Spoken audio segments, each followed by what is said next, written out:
جب حضرت مہدی کی قیادت میں مسلمان صاحب ایمان اہل عرب یہودیوں اور عیسائیوں کی طاقت سے ٹکرائیں گے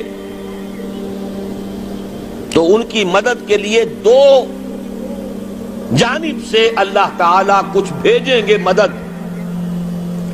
ایک تو آخری مرحلے میں مدد آئے گی حضرت مسیح عیسیٰ ابن مریم کا نزول، جو یہودیوں کی طرف رسول بنا کر بھیجے گئے تھے. انہیں یہودیوں نے اپنے خیال میں سولی پر چڑھا دیا، لیکن اللہ نے فرمایا وما صلبوہ وما قتلوہ ولکن شبہ لہم بل رفعہ اللہ الیہ. اللہ تو اپنی طرف اٹھا کر لے گیا. اور احادیث صحیحہ جو کہ ہمارے ہاں متواترہ کے درجے میں وہ احادیث جو صحیحین کی ہیں ان سے ثابت ہے کہ حضرت عیسیٰ ابن مریم دوبارہ زمین پر آئیں گے. اور یہودیوں کا سب سے بڑا سرغنہ جو خود مسیح ہونے ہی کا دعویٰ کر رہا ہوگا، مسیح الدجال، اسے حضرت مسیح قتل کرے گے. لیکن ایک دوسری حدیث سے معلوم ہوتا ہے کہ مشرق سے فوجیں آئیں گی حضرت مہدی کی مدد کے لیے. یخرجون ناس من المشرق یؤدون للمہدی یعنی سلطانہ. مشرق کی طرف سے فوجیں آئیں گی کہ جو مہدی کی حکومت کو مستحکم کریں گی.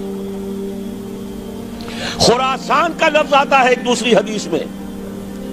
خراسان سے سیاہ عالم چلیں گے، انہیں کوئی نہیں روک سکے گا یہاں تک کہ وہ یروشلم میں جا کر رسم ہو جائیں گے.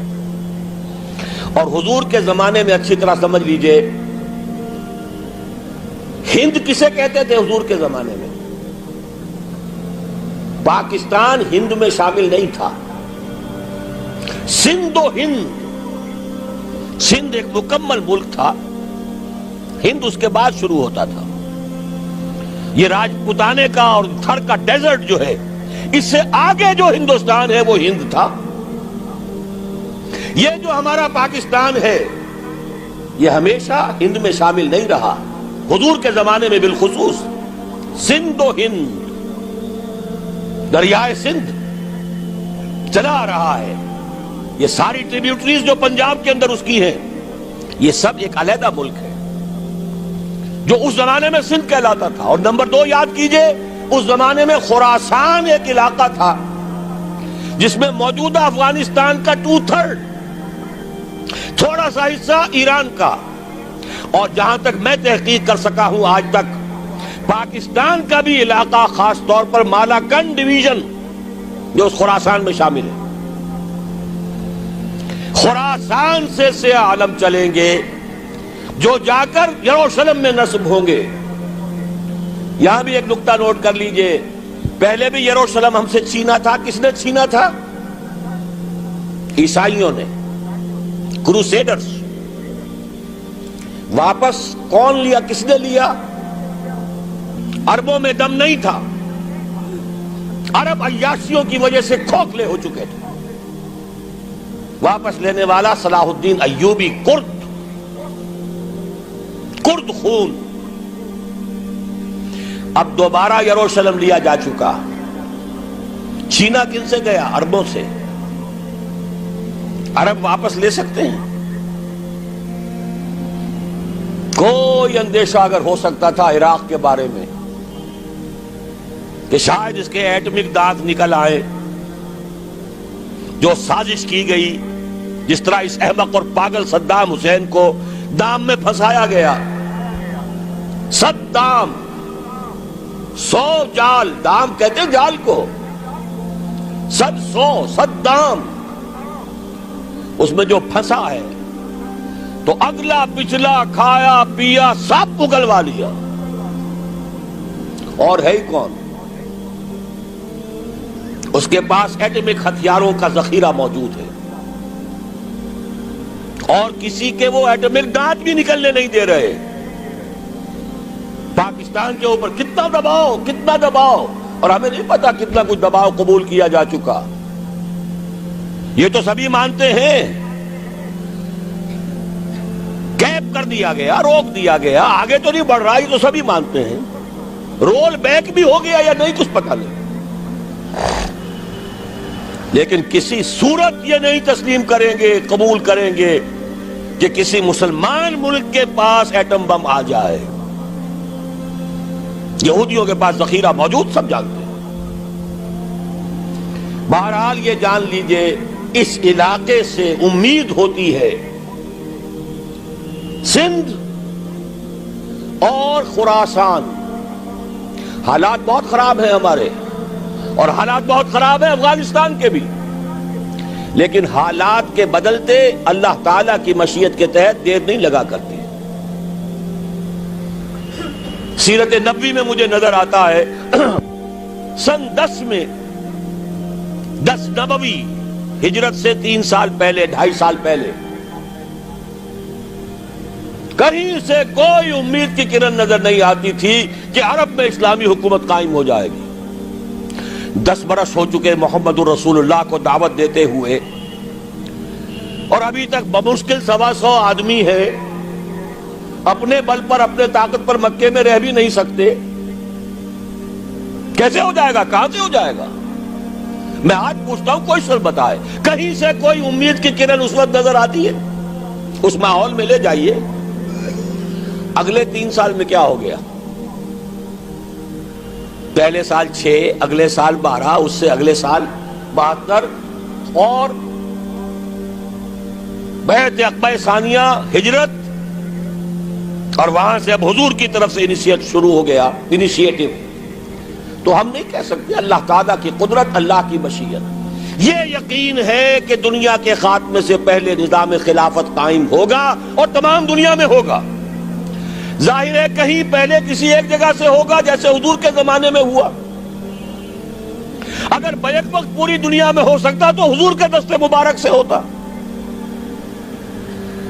اگر حضور کے دست مبارک سے بھی ایک ملک میں ہوا، جزیرہ نماء عرب میں ہوا، پھر حضور کے امتی ہیں نا، ابو بکر ہے، عمر ہے، عثمان ہے، صحابہ کرام کی فوجیں نکلی ہیں، امتی ہیں. امتیوں کے ہاتھوں اس کی توسیع ہوئی. اب بھی یہی ہوگا، کسی ایک علاقے میں ہوگا. میرا گمان ہے، میں یہ یقین سے نہیں کہہ سکتا. گمان بھی میرا ان احادیث کی روشنی میں ہے جو میں نے آپ کو بتا دی اور موجود ہے اس کتابچے کے اندر. علامہ اقبال نے بھی انہی کے حوالے سے کہیں کہا ہے، میرے عرب کو آئی ٹھنڈی ہوا جہاں سے، میرا وطن وہی ہے، میرا وطن وہی ہے. اس علاقے سے کچھ ہونے والا ہے اور ہوگا انشاءاللہ. میری زندگی میں نہ ہو، آپ کی زندگی میں نہ ہو، کوئی پرواہ نہیں. حضرت حمزہ تو شہید ہو گئے غزوہ احد میں. 5 سال کے بعد حضور مکے میں داخل ہوئے ہیں فاتح کی حیثیت سے. حضرت حمزہ کی نگاہوں نے، ان آنکھوں نے تو نہیں دیکھا، عالم ارواح میں اللہ نے کیا مشاہدہ کرایا ہوگا انہیں، وہ تو ہمیں معلوم نہیں. بعض صحابہ شہید کر دیے گئے مکے ہی میں. بہت بڑی کامیابی.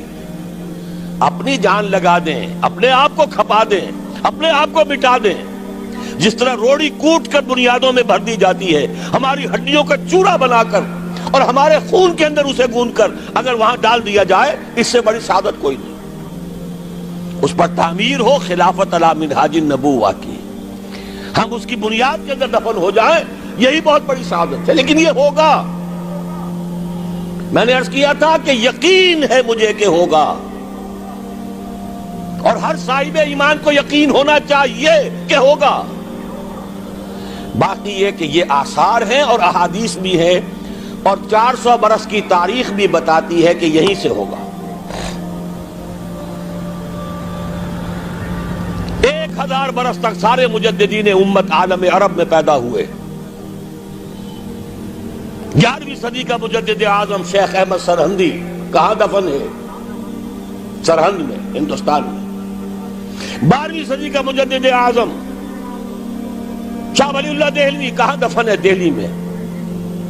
13ویں صدی کا مجدد اعظم سید احمد بریلوی، ان کی تو قبر بھی معلوم نہیں، لیکن ان کا خون جذب ہوا دریائے کنہار میں، اور ان کے سینکڑوں ساتھیوں کی لاشیں اس بالاکوٹ کے مقام پر.